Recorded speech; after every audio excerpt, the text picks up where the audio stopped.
we start the chapter of chemical kinetics. So what is chemical kinetics? It is the branch of physical chemistry. Chemical kinetics क्या एक branch है physical chemistry की. Okay जिसके अंदर हम क्या पढ़ेंगे, इसके अंदर हम मेनली हम पढ़ेंगे किसी भी रिएक्शन का रेट. कोई भी रिएक्शन दे रखी होगी उसका ऑर्डर. मेनली दो चीजें हैं इसमें, एक रेट और एक इसका ऑर्डर. इस रिएक्शन का कौन सी रिएक्शन का ऑर्डर क्या है, किस रिएक्शन का रेट कैसा है, रेट किस पे डिपेंड करता है, इसके अंदर ये सारी स्टडी करेंगे केमिकल काइनेटिक्स के अंदर. केमिकल काइनेटिक्स से रिलेटेड एक चैप्टर हमने पढ़ा था 11th में, केमिकल इक्विलिब्रियम. ओके तो केमिकल इक्विलिब्रियम में आपने कुछ चीजें पढ़ी थी जिसमें मैंने बोला था आपको कि ये 12th में काम आएगा, जिसमें एक बहुत इंपॉर्टेंट टॉपिक था लीचेट्री प्रिंसिपल. ओके लीचेट्री प्रिंसिपल का काम क्या था मैं बताता हूँ आपको. इसमें हमने लिखा कि in which we study the rate and chemical reaction as well as factor affecting rate of chemical reaction. तो हमें क्या क्या चीज इसमें कवर करेंगे, हम स्टडी करेंगे rate and chemical reaction as well as a factor affecting rate of chemical reaction. कि केमिकल रिएक्शन की कौन कौन सी चीजें, कौन कौन से फैक्टर्स ऐसे हैं जो अफेक्ट करते हैं रिएक्शंस को. फॉर एग्जांपल 11th में हमने पढ़ा था factor affecting like change in concentration. If we change the concentration of the reaction then change the rate, change of pressure, change of temperature and the presence of catalyst. आपने देखा होगा जब मैंने आपको पढ़ाया था कि जब चेंज इन कॉन्सेंट्रेशन, अगर रिएक्टेंट का कॉन्सेंट्रेशन बढ़ा देते हैं और रिएक्टेंट का कॉन्सेंट्रेशन बढ़ाओगे तो रेट भी तेज हो जाएगा. ओके प्रेशर बढ़ाओगे तो क्या होगा, प्रेशर बढ़ाने से वॉल्यूम कम हो जाएगा, वॉल्यूम कम होने से क्या होगा, रिएक्शन किस तरीके से आगे जाएगी. टेम्परेचर किस पे डिपेंड करता है, टेम्परेचर की आपको याद होगा रिएक्शन हमने एक्सोथर्मिक एंडोथर्मिक बताई थी आपको.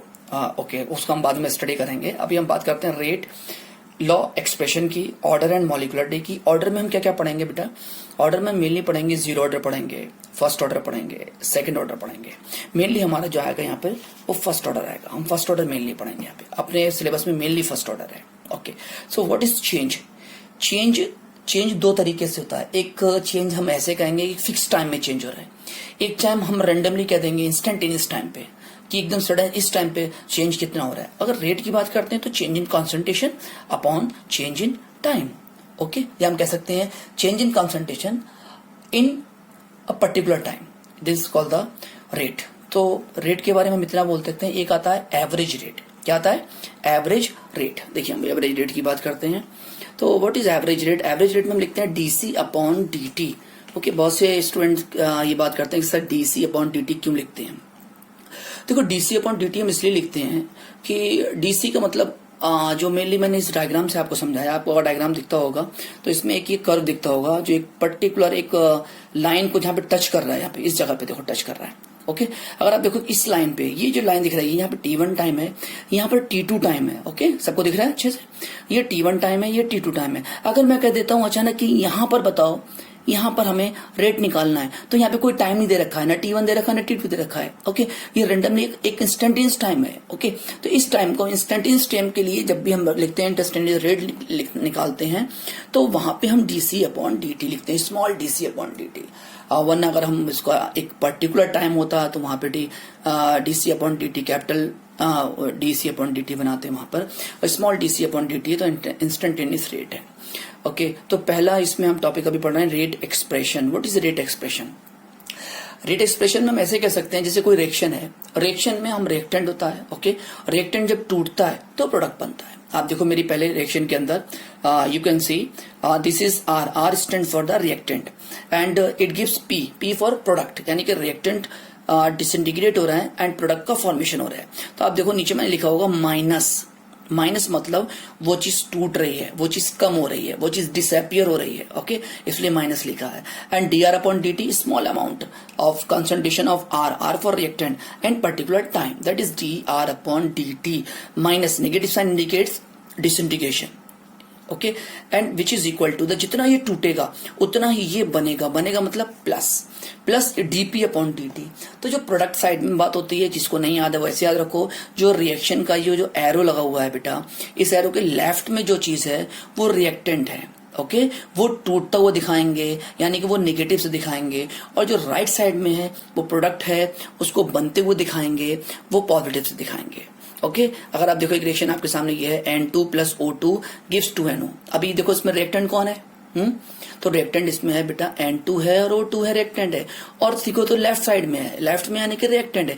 ये जब टूटेगा तब 2NO बनेगा, यानी कि NO क्या हो गया, प्रोडक्ट हो गया। अब देखो रिएक्टेंट का जब मैंने रेट एक्सप्रेशन निकाला तो is equal to minus sign indicate कर रहा है, यहाँ पे टूट रहा है। कौन टूट रहा है, नाइट्रोजन टूट रहा है। ओके, नाइट्रोजन कितना टूट रहा है, थोड़ा सा टूट रहा है, तो dN2/dt उतने में ही देखो नाइट्रोजन भी टूट रहा है, वहीं पर ऑक्सीजन भी टूट रहा है। ओके, तो इसलिए उसके साइन का भी माइनस आया एंड DO2/dt आ गया। ओके, अब बन क्या रहा है, प्रोडक्ट बन रहा है। प्रोडक्ट में कौन बन रहा है, NO। NO में जो 2 है, ये 2 वैल्यू जो है न्यूमेरिकल वैल्यू, ये अपॉन में आएगी। कैसे आएगी मैं आपको आगे चल के बताऊंगा ये अपॉन में क्यों आई है। And DNO/dt। आप ये भी देख सकते हो कि रिएक्टेंट कितना टूट रहा है और प्रोडक्ट कितना बन रहा है, उसके हिसाब से ये 1/2 आया है। तो देखो यहाँ पे पॉजिटिव साइन आया क्योंकि ये बन रहे हैं। एक रिएक्शन और देख सकते हो आप, N2 + 3H2 gives 2NH3। अभी यहाँ पर N2 टूट रहा है तो rate is equal to -dN2/dt। यहाँ पे माइनस, ये मोल्स जो है अपॉन में आएंगे, 1/3dH2/dt plus is equal two plus यानी कि हाफ DNH3/dt। अमोनिया बन रहा है यहाँ पे DNH3/dt। इसलिए जिन बच्चों को बहुत ही बिल्कुल समझ में नहीं आ रहा उनके लिए मैं सीधे बोलूंगा कि वो लोग देखें रिएक्टेंट साइड में, जो लेफ्ट साइड में है वो रिएक्टेंट है। आप देखो रिएक्टेंट टूट रहा है, वहां पे माइनस साइन आएगा, जो मोल्स होंगे वो अपॉन में आएंगे। जैसे कि नाइट्रोजन में मोल्स कितना था 1, तो 1 को नीचे रखने का कोई मतलब नहीं है। फिर हाइड्रोजन में मोल्स कितने थे 3 मोल्स, मतलब ये जो सामने इसके जो आगे लिखे हुए हैं ये मोल्स कहलाते हैं। देखो आप ये, तो ये देखो नीचे आ गया। वैसे ये देखो यहाँ पे मोल्स हैं ये 2, ये भी नीचे आ जाएंगे, तो मोल्स जो है वो नीचे आ रहे हैं एंड रिएक्शन इस तरीके से करेंगे dN2/dt। इस तरीके से रेट एक्सप्रेशन। और देखो आप, अभी बात आती है what is unit of rate. Rate की यूनिट क्या होती है, तो हमने बोला change in concentration upon time taken. Change in concentration का मतलब हुआ dC/dt। dC/dt का मतलब क्या हुआ, C is the concentration. Concentration हम जानते हैं, मोलैरिटी भी हुआ, मोलैरिटी भी हुआ, बट यहाँ पे मोलैरिटी की बात करते हैं, मोल्स यानी कि मोलैरिटी यानी कि मोलार, मोलार यानी कि मोल्स पर लीटर। तो यूनिट आ गई इसकी मोल पर लीटर। और टाइम की यूनिट क्या होती है बेटा, सेकेंड होती है। फिर से बोल रहा हूं मैं एक बार, dC/dt। dCC is the concentration, concentration of the molar, mole यानी कि मोलार की कॉन्सेंट्रेशन मोल पर लीटर। हम इसको मोलार भी कह सकते हैं, देखो मैंने यहाँ पे लिखा है मोलार पर सेकंड, तो मोल पर लीटर भी लिख सकते हैं और मोलार पर सेकंड भी लिख सकते हैं। ओके, अब एक चीज यहाँ पे क्लियर कर दूं मैं आपको, अगर रिएक्शन यहाँ पर हमारी गैसियस फेज में है, इस रिएक्शन की जो बात करेंगे, जो यूनिट मैंने लिखी है ये एक्वस फेज के अंदर रिएक्शन है तब हम ये लिखेंगे। बट अगर रिएक्शन गैस फेज के अंदर है तो हम rate is equal to change in pressure upon change in time लिखेंगे। ओके, तो चेंज इन प्रेशर के लिए आप जानते हो, आपने एक इक्वेशन पढ़ रखी होगी, आइडियल गैस इक्वेशन, यानी PV is equal to nRT। PV is equal to nRT ideal gas equation. यहाँ से हम प्रेशर निकालेंगे, P is equal to N/VRT। N/V क्या होता है, देखो कॉन्सेंट्रेशन हो गया। ओके, तो यहाँ से हम लिख सकते हैं प्रेशर, प्रेशर यानी कि इसकी यूनिट क्या हो जाएगी, एटमॉस्फेयर पर सेकेंड। तो हम यूनिट देखो दोनों के निकाल के दिखाई आपको। एक यूनिट हमने जो निकाली, एक ऐसी रिएक्शन जो कि जिसकी एक्वस फेज में है और दूसरी रिएक्शन जो कि गैसियस फेज में है। दोनों की यूनिट मैंने आपको बता दी, एक की मोलार पर सेकंड हो गई और एक की क्या हो गई, एटमॉस्फेयर पर सेकंड हो गई। ओके, अभी हम बात करते हैं नेक्स्ट टॉपिक की, रेट लॉ की बात करते हैं। तो what is rate law. Rate law क्या होता है, देखो मैं आपको बताऊं, रेट लॉ की अगर हम बात करेंगे तो रेट ऑफ रिएक्शन जो होता है, हमेशा ध्यान रखो, वो रिएक्शन की रिएक्टेंट की कॉन्सेंट्रेशन पे डिपेंड करता है। अगर मैं बात करूं, ये रिएक्शन दे रखी है, ये रिएक्शन में A लिखा है, कैपिटल A, कैपिटल B लिखा हुआ है, इससे कैपिटल C कैपिटल D बन रहा है। जो आगे लिखे हुए हैं आपको दिखेंगे small a small b small c small d, ये जो small a small b small c small d ये मोल्स है।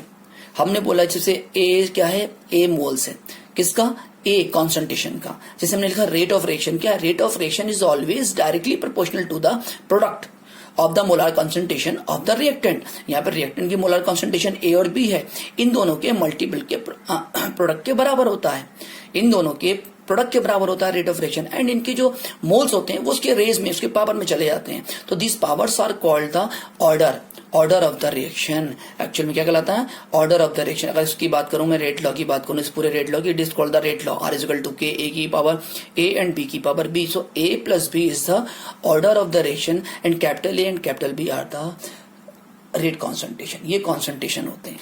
एंड कॉन्सेंट्रेशन जो रेट ऑफ रिएक्शन होता है वो हमेशा रिएक्टेंट की कॉन्सेंट्रेशन पे डिपेंड करता है। तो what is K, K is the proportionality constant और द रेट कांस्टेंट उसको बोलेंगे। And rate is always depends on the concentration of reactant मैंने आपको लिख दिया। एक ये प्रॉब्लम है, देखो, write the rate law for the reaction of A plus B gives P from the following data A, B and initial rate। यहाँ पे हम रिएक्शन दे रखी है एक आपको। तो A की अगर हम बात करेंगे, A की कॉन्सेंट्रेशन 0.4 है एंड 0.6 है, 0.8 है, इसकी 0.2 है, 0.2 है, 0.4 है एंड ये इनके रेट दे रखे हैं। तो एक तो मेथड आपको होता है कि ओरली आप आंसर कैसे निकालोगे। आप निकालोगे कि बी की कॉन्सेंट्रेशन तो ही कांस्टेंट है, कांस्टेंट होने पे ये 4 से 6 हो गई, यानी 1.5 टाइम्स हुई, और ये भी 4 से 6 हो गई, ये भी 1.5 टाइम्स हो गई, यानी कि कॉन्सेंट्रेशन एक ही 1.5 टाइम्स करने पे रेट भी 1.5 टाइम्स हो गया, यानी कि हम कहेंगे ऑर्डर इसका 1 हो गया। अभी ऑर्डर कैसे 1 हो गया मैं आपको बताता हूँ, देखिए। ओके, तो मैंने आपको जो क्वेश्चन दिखाया अभी पीछे, वो क्वेश्चन जो है मेनली इस फॉर्मूले के ऊपर डिपेंड करता है पूरा। यहाँ पे rate is directly proportional to the concentration power N. क्या मतलब है rate directly proportional concentration power N? हम यहाँ पे एक चीज क्लियर कर रहे हैं, मैंने लिखा है if we increase the concentration of 2 times. अगर हम कंसंट्रेशन जो है, if we increase the concentration 2 times, अगर हम ये कंसंट्रेशन 2 टाइम्स कर दें और रेट भी हमारा 2 टाइम्स आए, यानी कि कंसंट्रेशन को 2 लिखने पर रेट भी 2 आता है, इसका मतलब यहाँ पे इसकी पावर कितना लिखा जाएगा, n इज इक्वल टू 1। तो हम कहेंगे ये रिएक्शन जो है फर्स्ट ऑर्डर की है। अगर हम लिखते हैं if we increase the concentration 2 times, अगर हम कंसंट्रेशन 2 टाइम्स कर रहे हैं same, but the rate becomes 4 times, लेकिन रेट कितना हो जाएगा 4, तो हम लिखेंगे यहाँ पर n की जगह 2, यानी कि ये सेकंड ऑर्डर की रिएक्शन हो जाएगी। तो इसके बेस पे, इन फॉर्मूले के बेस पे, ये जो क्वेश्चन दिए हैं उसके बेस पे हम यहाँ पे देखो करके दिखा रहे हैं आपको। जैसे फॉर एग्जाम्पल हमने लिखा है यहाँ पर बी की कॉन्सेंट्रेशन तो कांस्टेंट है, ओके, तो इसको कंसिडर नहीं करेंगे। अब हम यहाँ देखो यहाँ पर ए की कॉन्सेंट्रेशन को 0.4 से 0.6 यानी कि 1.5 टाइम्स कर रहे हैं। तो यहाँ पर भी कॉन्सेंट्रेशन देखो, रेट यहाँ पे 4 से 6 हो रहा है, यानी ये भी 1.5 टाइम्स हो रहा है। तो यहाँ पर 1.5 टाइम्स करने पर हमें रेट भी 1.5 टाइम्स मिल रहा है। जैसे कि यहाँ पर 2 टाइम्स करने पर रेट भी 2 टाइम्स मिल रहा था, ऑर्डर क्या था 1 था। तो हम यहाँ कहेंगे ए के रेस्पेक्ट में ऑर्डर कितना हो जाएगा, 1 हो जाएगा। तो इस रिएक्शन के लिए हम बात करते हैं कि ए के रिस्पेक्ट में ऑर्डर 1 हो जाएगा। वैसे दूसरे केस निकालते हैं। अभी हमें इसका ऑर्डर पता चल चुका है, इसके रिस्पेक्ट में फर्स्ट ऑर्डर है और इसके रिस्पेक्ट में हमें निकालना है, तो हम इस फॉर्मूला ये भी यूज कर सकते हैं इस तरीके से। आप देखो कौन सा फॉर्मूला, ये formula R1/R2 equal to A1/A2 into B1/V2। एक की पावर x मानी, एक की पावर y माना, जो मैंने आपको पीछे भी बताया। हमने बोला B1 B2 कांस्टेंट है, R1/R2 equal to A1/A2। R1 की कॉन्सेंट्रेशन पीछे क्वेश्चन दे रखी थी आपको 4 × 10⁻⁵, R2 दे रखा था 6 × 10⁻⁵, A1.4, A2.6 की पावर x। यहाँ पर हमने वैल्यू निकाली x is equal to what, x is equal to 1, यानी कि x is the order with respect to what, with respect to the concentration of A।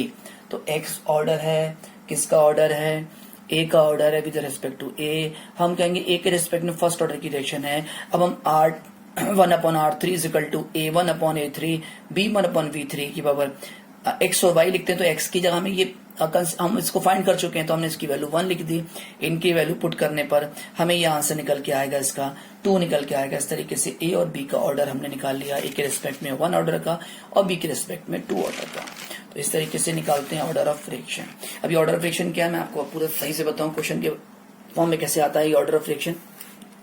ये अगर जैसे मैंने आपको लिख के दिखाया रिएक्शन यहाँ पे small a capital A plus small b capital B gives C plus GT।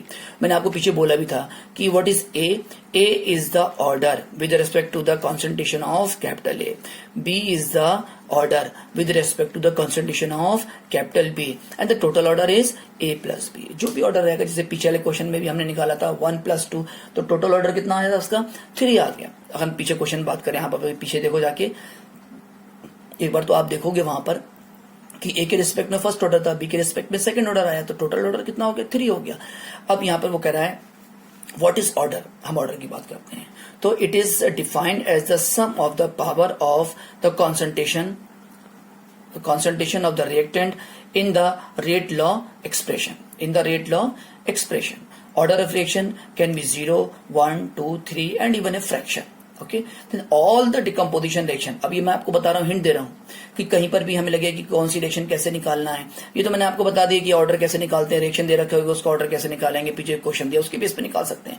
But कोई ऐसी पर्टिकुलर रिएक्शन दे रखी है जैसे all decomposition reactions are first order reaction, कोई भी ऐसी रिएक्शन जो टूट रही है तो हम कहेंगे वो रिएक्शन सेकंड ऑर्डर की है। जैसे आप देखो यहाँ पर एक रिएक्शन दे रखा है मैंने 2H2O2, it gives 2H2O plus O2। अब ये हाइड्रोजन पेरोक्साइड टूटा, किसमें टूटा है, वाटर प्लस ऑक्सीजन में, तो ये डिकम्पोज हो गया। जबकि यहाँ पे लिखा हुआ 2 है, हम 2 नहीं लिखेंगे यहाँ पे इसकी पावर, हम कितना लिख रहे हैं, हम इसकी पावर लिख रहे हैं 1। तो हम बोलेंगे यहाँ पे जो रिएक्शन है ये आना चाहिए था 2, बट 2 नहीं आएगा, 1 आएगा, क्योंकि ये रिएक्शन कैसी है, डिकम्पोजिशन रिएक्शन है। ऑर्डर ऑफ रिएक्शन क्या है, ऑर्डर ऑफ रिएक्शन जो दिखता है एक्चुअल में जरूर नहीं कि वही रिएक्शन हो, it is an experimental value. Okay, it is experimental value, हम इस पे डिपेंड करती है कि रिएक्शन कैसे हो रही है, कौन सी रिएक्शन हो रही है। कुछ रिएक्शन ऐसी होती हैं जो सनलाइट की प्रेजेंस में होती हैं, ओके, वो जीरो ऑर्डर रिएक्शन होती हैं जितनी सनलाइट में प्रेजेंस रिएक्शन होंगी, क्योंकि उनकी जो रेट होगा वो रिएक्टेंट की कॉन्सेंट्रेशन पे डिपेंड ही नहीं करता है। आपको मैं बताऊंगा अभी आगे चल के। एक रिएक्शन और देखो डिकम्पोजिशन की, आप 2N2O5 it gives 4NO2 plus O2, then R is equal to K N2O5 की पावर हाउ मच, 1, ओनली 1। तो this is the first order reaction. We can find the order of reaction, okay, because they are the decomposition reactions. So all the decomposition reactions are the first order reaction. You can also say radioactivity, it is also a disintegration reaction, it is also first order kinetics. Degradation of polymer, it is also first order reaction. और मैंने बात की थी अभी zero order reaction की आपसे कि what is zero order reaction, the rate which is not depend on the concentration of the reactant. जो मैंने आपसे बोला था कि हम जो बात की, the rate which is not depends on the concentration of the okay दोस्तों, तो हम बात कर रहे थे ऑर्डर ऑफ रिएक्शन की कि जितनी भी डिसइंटीग्रेशन रिएक्शन होती है, जितनी भी डिकम्पोजिशन रिएक्शन होती है, वो सब की सब फर्स्ट ऑर्डर की रिएक्शन होती है। देखो, radioactive disintegration is a first order kinetics, degradation of polymer is the first order reaction. हम बात करते हैं जीरो ऑर्डर रिएक्शन की। जीरो ऑर्डर रिएक्शन क्या होता है, एक ऐसा ऑर्डर जिसमें रिएक्शन का जो रेट होता है वो कॉन्सेंट्रेशन पे डिपेंड नहीं करता। ओके, जैसे कि फोटोकेमिकल रिएक्शन की बात करते हैं, the rate which is not depends on the concentration of reactant, okay, जो कि reactant की concentration पे depend नहीं करता। तो all photochemical reactions are zero order reaction. Photosynthesis for example, okay, we have CO2, H2O, it gives glucose and oxygen in presence of sunlight. Okay, so when this reaction is proceed, if we change during the reaction, if we change the concentration of CO2, either increases or decreases. If we change the concentration of H2O, either increases or decreases. There is no change in the rate of the reaction. Okay, because the concentration of CO2 and water, which does not depends on the rate of the reaction. Okay, in this reaction, the rate is depends on the sunlight. आप देखोगे photosynthesis reaction के अंदर दिन में photosynthesis होती है, रात में नहीं होती, क्योंकि रात में सनलाइट नहीं होती है। सनलाइट नहीं है तो रिएक्शन नहीं हो रही है, सनलाइट है तो रिएक्शन होगी। सनलाइट बढ़ाते जाएंगे, रिएक्शन बढ़ती है, रेट रिएक्शन का बढ़ता जाएगा। CO2 की कॉन्सेंट्रेशन को आप बढ़ाओगे या घटाओगे, रेट पे कोई इफेक्ट नहीं पड़ेगा। वाटर की कॉन्सेंट्रेशन को घटाओगे बढ़ाओगे, रेट पे कोई इफेक्ट नहीं पड़ेगा। तो फ्रेंड्स, आप ध्यान रखो एक बात का कि जब भी कोई रिएक्शन आपको मिले, इन शॉर्ट सनलाइट लिखा हुआ हो, ओके, सनलाइट वाली reaction, most of the sunlight वाली रिएक्शंस हम कहेंगे they are all are the zero order reactions. And some reactions are the metal surface reaction, they are also zero order reaction. आप देखो यहाँ पे 2NH3 लिखा हुआ है, तो यहाँ पे रेट जो कॉन्सेंट्रेशन जो है वो 2 नहीं है, यहाँ पे कॉन्सेंट्रेशन का लाइक दोस्तों हम बात करेंगे कुछ स्पेशल रिएक्शन की। स्पेशल रिएक्शन बोले तो जैसे कि pseudo unimolecular reaction. Pseudo unimolecular reaction अपने नाम से ही बता रही है, सूडो मतलब फॉल्स। फॉल्स यानी क्या, reaction which is not truly of the first order but certain condition becomes reaction of the first order is called the pseudo first order reactions. क्या मतलब था सूडो फर्स्ट ऑर्डर रिएक्शंस का, मैं आपको दिखाता हूँ। देखो, हम बात करते हैं पहली रिएक्शन लेते हैं इसमें example, acidic hydrolysis of cane sugar. Acidic hydrolysis of cane sugar means sucrose की रिएक्शन जब वाटर से हो रही है, then it form glucose and fructose. इस रिएक्शन में rate which is directly proportional to the sucrose because water is in excess. और किसी भी रिएक्शन के अंदर जो भी रिएक्टेंट की कॉन्सेंट्रेशन ज्यादा होगी, एक्सिस में होगी, उस पर रेट डिपेंड नहीं करेगा। ओके, तो इस रिएक्शन के अंदर ये रिएक्शन सेकेंड ऑर्डर की दिख रही है आपको, मॉलिक्युलरिटी 2 है, रिएक्शन सेकेंड ऑर्डर की दिख रही, बट रिएक्शन है किस ऑर्डर की? फर्स्ट ऑर्डर की। इसलिए इस रिएक्शन का नाम हमने लिखा pseudo first order reaction. Reaction आपको सेकेंड ऑर्डर की दिख रही है लेकिन है फर्स्ट ऑर्डर की, इसलिए हमने इसको बोला सूडो फर्स्ट ऑर्डर रिएक्शन। और रिएक्शन में वाटर एक्सिस में होगा। वैसे एक और रिएक्शन लेते हैं, acidic hydrolysis of ester. So acidic hydrolysis of ester, और एक रिएक्शन और आती है यहाँ पे, एल्कालाइन हाइड्रोलिसिस ऑफ एस्टर। तो ये मेनली मैं उनके लिए कहूंगा जो बच्चे कंपटीशन जेई और AIPMT की तैयारी कर रहे हैं, उनके लिए कहूंगा मैं कि ये रिएक्शन जो होती हैं, सुक्रोज की रिएक्शन है और एसिडिक हाइड्रोलिसिस ऑफ एस्टर है। इन दोनों रिएक्शनों में एक चीज है, अगर ये एसिडिक हाइड्रोलिसिस हो रही है तो reaction pseudo first order reaction है। एसिडिक हाइड्रोलिसिस ऑफ एस्टर है, alkaline hydrolysis of ester is the second order reaction. Okay, यहाँ पर जो ये एस्टर है वाटर से रिएक्शन कर रहा है, एसिडिक एसिड बन रहा है एंड यहाँ पे अल्कोहल बन रहा है साथ में। तो इस रिएक्शन में जिसका रेट होता है वो डिपेंड करेगा एस्टर पे। वाटर एक्सिस में है, उसको हम कंसिडर नहीं करेंगे। तो यहाँ पे ये सेकंड ऑर्डर की दिख रही है बट है किस ऑर्डर की? फर्स्ट ऑर्डर की, इसलिए इन रिएक्शन को हमने लिखा pseudo first order reaction. Okay, तो एंड यूनिट भी निकालना होती है हमें। यूनिट क्या होती है? यूनिट ऑफ के। यूनिट ऑफ के इज जनरल फॉर्मूला मोल पर litre 1 - n second -1। 1 - n, n is the order. For example अगर हम बात करते हैं जीरो ऑर्डर रिएक्शन की तो n की जगह 0 लिखेंगे आप। 1 - 0, तो 1 - 0 यानी कि मोल पर लीटर पर सेकंड। मोल पर लीटर पर सेकंड कहीं पर भी लिखा होगा तो उसको आप देख के बोल सकते हैं कि ये जीरो ऑर्डर की रिएक्शन। वैसे n = 1 अगर हम लिखेंगे तो k = मोल पर लीटर 1 - 1 यानी कि 0, किसी पर 0 यानी कि वो 1 हो जाएगा, तो आंसर आएगा पर सेकंड। पर सेकंड अगर कहीं पर लिखा हुआ है किसी रिएक्शन में तो हम कहेंगे फर्स्ट ऑर्डर की रिएक्शन है। तो ये ऑर्डर ऑफ रिएक्शन था जिसके बारे में बात कर रहे थे। एंड अब हम बात करेंगे मॉलिक्युलरिटी की। मॉलिक्युलरिटी it may be defined as the number of reacting species taking part in the elementary reaction. Molecularity is a theoretical concept. It has integral values only. It cannot be zero. It provides no information on the reaction mechanism. Okay, molecularity के लिए इन्होंने ऐसे बोला है। For example, अगर मैं बात करता हूँ कि मॉलिक्युलरिटी क्या है, जो नंबर ऑफ रिएक्टेंट मॉलिक्यूल्स होते हैं वो कहलाती है मॉलिक्युलरिटी। जिसे हम यहाँ पे बात करें, फर्स्ट रिएक्शन इसकी आपको दिख रही है, 2NO गिव्स N2O2। तो यहाँ पे रिएक्शन के आगे जो 2 मोल्स हैं ये मोल्स कहलाएंगे मॉलिक्युलरिटी। तो इस रिएक्शन का मॉलिक्युलरिटी 2 है। ऑर्डर क्या है वो बात की बात है, वो बाद में देखेंगे। सेकेंड रिएक्शन में ये 2 जो लिखे हुए हैं ये मॉलिक्युलरिटी है, तो ये भी सेकेंड, इसकी 2 मॉलिक्युलरिटी है। ये रिएक्शन है, इसकी भी 2 मॉलिक्युलरिटी है। ओके, अगर हम बात करते हैं मॉलिक्युलरिटी की तो आपको दिखाते हैं मॉलिक्युलरिटी की एक्सप्लेनेशन आपको आगे करेंगे। देखो दोस्तों, हम ऑर्डर की बात कर रहे थे अभी कि ऑर्डर किसी रिएक्शन का कैसे निकालते हैं। तो यहाँ पे लिखा हुआ है कि order it is an experimental determined value.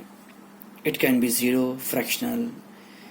और किसी भी रिएक्शन के ऑर्डर को निकालना है तो हमें उस रिएक्शन का स्लोएस्ट स्टेप दिखना पड़ेगा। The slowest step in the reaction is the order of the reaction. For example हमारे सामने एक रिएक्शन लिखी हुई है 2NO, एरो के ऊपर लिखा है fast, gives N2O2। The second reaction N2O2 + H2 gives N2O + H2 इस एरो के ऊपर लिखा है slow. And the third one is the N2O + H2 gives N2 + H2 इस एरो को भी लिखा है फास्ट। इन तीनों रिएक्शन के अंदर जिसमें स्लो लिखा हुआ है वो रेट डिटरमाइंड वैल्यू है, वो ऑर्डर ऑफ रिएक्शन बताती है। यानी कि इसमें अगर हम इसका रेट लॉ लिखेंगे इस रिएक्शन का तो वो सिर्फ इस पे डिपेंड करेगा, बाकी किसी पे डिपेंड नहीं करेगा। ये बोर्ड के लिए बहुत इंपॉर्टेंट क्वेश्चन है। बोर्ड में से एक क्वेश्चन आता है 3 मार्क्स का कि इस रिएक्शन में देंगे, ये क्वेश्चन दे रखा है, इस क्वेश्चन में देंगे रेट लॉ लिखिए, पहला क्वेश्चन। दूसरा लिखेंगे इस रिएक्शन में इंटरमीडिएट क्या है, दूसरा क्वेश्चन। तीसरा क्वेश्चन वो इसमें पूछेंगे कि इस रिएक्शन का जो ओवरऑल रिएक्शन है वो क्या है। मैं आपको दिखाता हूँ, देखो तीनों चीज। पहले मैंने आपको लिखा है slowest step is the order of the reaction, therefore R is equal to K N2O2 and H2, जो आपने पीछे देखा रिएक्शन के अंदर। सेकंड स्टेप रिएक्शन में स्लो जहां लिखा था, रेट लॉ वही रिएक्शन का है। द ओवरऑल रिएक्शन जब हम लिखेंगे 2NO gives N2O2, N2O2 plus H2 gives N2O, ये सारा लिखने पे हमने देखा ओवरऑल रिएक्शन क्या है हमारी, 2NO plus 2H2 gives N2 plus 2H2। Left और राइट में जो जो सेम है उनको हमने कैंसिल कर दिया, उसके बाद जो बचा वो कहलाती है ओवरऑल रिएक्शन। अच्छे से देख लो, N2O2 राइट में, इधर N2O2 लेफ्ट में, दोनों कैंसिल हो जाएगा। N2O राइट में है, N2O लेफ्ट में, दोनों कैंसिल हो जाएगा। इधर 2NO बचा, ये लिखा मैंने। इधर H2 एक मोल, H2 एक मोल्स, 2 मोल्स होगा, 2H2 लिख दिया। यहाँ पर N2 बचा, N2H2 बचा, तो it is the overall reaction. The third one is the intermediate. इन तीनों में इंटरमीडिएट क्या होगा, इस रिएक्शन में N2O2 है, वो N2O2 इसमें साथ में आ रहा है, यहाँ पर N2 है, वो यहाँ साथ में। इस रिएक्शन के अंदर दो इंटरमीडिएट होंगे, एक N2O2 होगा और एक N2O होगा।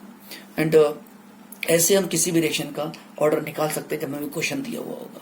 एक नोट मैं आपको दिखा रहा हूं, जो मैंने आपको पहले बोला था कि ऑर्डर ऑफ रिएक्शन के अंदर एल्कलाइन हाइड्रोलिसिस ऑफ एस्टर, पीछे मैंने आपको पढ़ाया था एसिडिक हाइड्रोलिसिस ऑफ एस्टर, जो कि मैंने आपको बताया था कि स्यूडो यूनिमोलिकुलर रिएक्शन है, वो वहां पे वाटर एक्सिस में है। पर जब एल्कलाइन हाइड्रोलिसिस ऑफ एस्टर आएगा, it is called the second order reaction, because इस रिएक्शन के अंदर ester plus NaOH gives CH3COONA, यानी कि sodium salt of acid plus ethyl alcohol. तो यहाँ पे ये दोनों लिमिटेड अमाउंट में है, इसलिए रेट दोनों पे डिपेंड करेगा।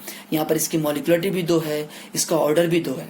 ऐसी रिएक्शंस जिनके ऑर्डर और मॉलिक्युलरिटी दोनों सेम होते हैं, और ऐसी रिएक्शंस जिनका जो रिएक्शंस एक ही स्टेप में कंप्लीट होती हैं, ऐसी रिएक्शन को हम एलिमेंट्री रिएक्शंस कहते हैं। क्या बोलते हैं, एलिमेंट्री रिएक्शंस। देखो यहाँ पर मैं आपको दिखाता हूँ, R इज इक्वल टू के CH3COOC2H5, यानी कि concentration of ester as well as the concentration of NaOH, दोनों पर डिपेंड कर रहा है रेट। ओके, एंड मैंने नीचे रिएक्शन का डेफिनेशन लिखा है। एलिमेंट्री रिएक्शन कौन सी होती है, those reaction which takes place in one step और the reaction in which the order and molecularity are becomes same. Okay, तो व्हाट इज मॉलिक्युलरिटी, हम इसकी बात कर रहे थे, आपसे पीछे बता रहे थे कि मॉलिक्युलरिटी क्या होती है। मैं देखो यहाँ क्लियर कर दूं आपको, 1A गिव्स B, तो A के आगे जो 1 है वो मोल्स है, वो मॉलिक्युलरिटी है, तो इसकी मॉलिक्युलरिटी 1 होगी। 2HI gives H2 plus I2, तो यहाँ मॉलिक्युलरिटी इसकी 2 होगी, क्यों, रिएक्टेंट मॉलिक्यूल्स तो हैं। यहाँ पे देखो थर्ड वाली रिएक्शन में 2NO plus O2 it gives 2NO2, यहाँ पर 2 मोल्स NO के हैं, 1 मोल्स O2 का है, टोटल 3 मोल्स हो गए, तो हम बोलेंगे यहाँ पर इसकी मॉलिक्युलरिटी 3 है। एंड द फोर्थ रिएक्शन के अंदर देखो मैंने रिएक्टेंट में कुछ भी नहीं लिखा है, प्रोडक्ट बनाया है, तो पॉसिबल ही नहीं है रिएक्टेंट ना हो प्रोडक्ट बन जाए। हाँ, कोई ऐसी रिएक्शन है जो आपको पता हो, नहीं, कोई ऐसी रिएक्शन नहीं है कि रिएक्टेंट ना हो और प्रोडक्ट बन जाए। यानी कि रिएक्शन के लिए अगर हम बात करेंगे, रिएक्टेंट का होना जरूरी है, और रिएक्टेंट नहीं, यानी कि मॉलिक्युलरिटी 0 कभी भी पॉसिबल नहीं है। मॉलिक्युलरिटी 0 नहीं होती है, ऑर्डर रिएक्शन 0 होता है। ओके, तो हमने ये ऑर्डर पढ़ा, मॉलिक्युलरिटी पढ़ा। अब हम बात करते हैं डेरिवेशन की, जो सबसे इंपॉर्टेंट है, चैप्टर का बहुत ज्यादा इंपॉर्टेंट है, 2 मार्क्स में आता है। Derivation of 0 order and derivation of first order reaction की अगर हम बात करेंगे विद इंटीग्रेशन, वो 3 मार्क्स में आपको मिलेगा। ये दोनों डेरिवेशन बहुत इंपॉर्टेंट है। इसमें देखो हमने क्या लिखा है, रिएक्टेंट से प्रोडक्ट बना। ओके, जो हमने पीछे चैप्टर में पढ़ के आए अब तक कि रेट क्या होता है, व्हाट इज रेट। ये रेट एक्सप्रेशन है कि R is equal to minus dr upon dt। फिर से एक बार बता दूं आपको माइनस क्यों आया है, क्योंकि यहाँ पर रिएक्टेंट का रेट घटा है इसलिए हमने माइनस लिखा है, रिएक्टेंट टूटा है इसलिए हमने माइनस लिखा है, एंड प्रोडक्ट बना है इसलिए हमने उसको प्लस लिखेंगे, बट यहाँ पे हम रिएक्टेंट का रेट की बात कर रहे हैं इसलिए माइनस लिखा। एंड रेट लॉ क्या होता है, what is rate law, rate law always depends on the concentration of the reactant. तो यहाँ पे हमने लिखा के R की पावर 0, बिकॉज हम किसके लिए निकालना है, 0 ऑर्डर के लिए, इसलिए हमने यहाँ पे 0 लिया है। ओके, देन हमने क्या किया, dr upon dt is equal to minus K, इस माइनस को इधर लिख दिया हमने। फिर dr is equal to minus k of dt, ये dt क्रॉस में ऊपर चला जाएगा, क्रॉस में जब ऊपर जाएगा तो k के पास आ जाएगा। अब हम इसका इंटीग्रेशन करेंगे, ऑन इंटीग्रेशन देखो दोनों तरफ हमने इसको इंटीग्रेट किया है। ओके, dr का इंटीग्रेशन क्या आता है बेटा, r आता है, जो लोग मैथ्स के स्टूडेंट उनको समझ में आएगा, जो बायोलॉजी के हैं वो उनको अभी समझ में आ जाएगा कि चैप्टर नहीं हुआ है। वरना आप यहाँ पे देखो डी आर का इंटीग्रेशन क्या हुआ, आर हुआ माइनस के, डी टी का इंटीग्रेशन क्या होता है, टी होता है। Okay, and plus c. For example मैं आपको एक चीज और सिखा देता हूँ, यहाँ पे आगे सिखाता हूँ अभी आपको। तो r is equal to minus k t plus सी, ये फर्स्ट एक रिएक्शन आ गई। अब हम कहते हैं, अगर हम कहते हैं कि टी इजिकल टू 0, यानी कि रिएक्शन अभी स्टार्ट नहीं हुई है, तो r is equal to are naught, यानी कि r naught is the initial concentration. तो हम इनकी वैल्यू इसमें अगर पुट करेंगे, therefore r is equal to minus k t plus c, r की जगह हम आर नॉट लिखते हैं, initial concentration is equal to minus k into 0, क्योंकि अभी हम टाइम 0 रिएक्शन स्टार्ट नहीं है, 0 लिखा प्लस सी, तो we get C equal to are naught, यानी कि सी जो है यानी कॉन्सेंट्रेशन जो इनिशियल कॉन्सेंट्रेशन में मिली है। Put the value of c in equation 1, हम इस इक्वेशन 1 में इसकी वैल्यू पुट करेंगे। तो आप देखो यहाँ पे उसी इक्वेशन में are is equal to minus k t plus सी, इस के टी को हमने इधर लिया है लेफ्ट साइड में, तो ये प्लस का हो गया, ये आर राइट में गया है देखो, तो ये माइनस का हो गया है। ओके, हमने इस यहाँ पे वैल्यू पुट करने के बाद इसको जब ऐसे करके देखा, सी की कॉन्सेंट्रेशन हमने यहाँ पे सी की वैल्यू को पुट करा आर नॉट, जो हमने पीछे फाइंड किया था, तो we get the formula k is equal to are naught minus r upon t. R naught minus r upon t, ये फॉर्मूला जो है 0 ऑर्डर रिएक्शन का फॉर्मूला है। इसमें आर नॉट क्या है, इनिशियल कॉन्सेंट्रेशन है, आर क्या है, बहुत से लोग इसको रिमेन लिखते हैं, बट मैं इसको आप बोलूंगा रिमेन फाइनल या फिर बची हुई कंसंट्रेशन। बचा हुआ यानी कि आपके पास 100 रुपए हैं, आपने 60 रुपए का कोई चीज खरीदी, तो बचा क्या 40, तो यहाँ पे आर जो है 40 आएगा एंड आर नॉट कितना आएगा 100 आएगा, 100 यानी कि इनिशियल कॉन्सेंट्रेशन। ओके, एंड इसी के साथ में हम एक चीज और पढ़ेंगे यहाँ पर, यह टी जो है टाइम है, आर नॉट इनिशियल कॉन्सेंट्रेशन है, आर जो है बची कॉन्सेंट्रेशन है, एंड के इज द रेट कॉन्स्टेंट है। ओके, ये हुआ 0 ऑर्डर रिएक्शन का इंटीग्रेशन से प्रूफ। ये आता है 2 मार्क्स में, यहां तक जो मैंने आपको शुरू से बताया है। इसी के साथ में एक चीज आती है हाफ लाइफ। तो हाफ लाइफ क्या होती है, यानी कि it is the time in which the concentration of a reactant is reduce to half of the original value. क्या मतलब हुआ, देखो कोई भी चीज पहले 1 थी, टी हाफ टाइम में वो कितनी हो गई, अपने अमाउंट की आधी हो गई, अपने अमाउंट की यानी कि इनिशियल अमाउंट की। अगर मैं इसकी बात करूंगा, ये अगले टी हाफ टाइम में अपने अमाउंट का आधा हो जाएगा, यानी कि 1/4। ये अगले टी हाफ टाइम में अपने अमाउंट का आधा हो जाएगा 1/8। तो टी हाफ की बात करेंगे, हाफ लाइफ का एक फॉर्मूला आता है, half life is equal to general formula, ये कॉन्सेंट्रेशन ऑफ 1 - n, ऐसे हम हाफ लाइफ निकालते हैं।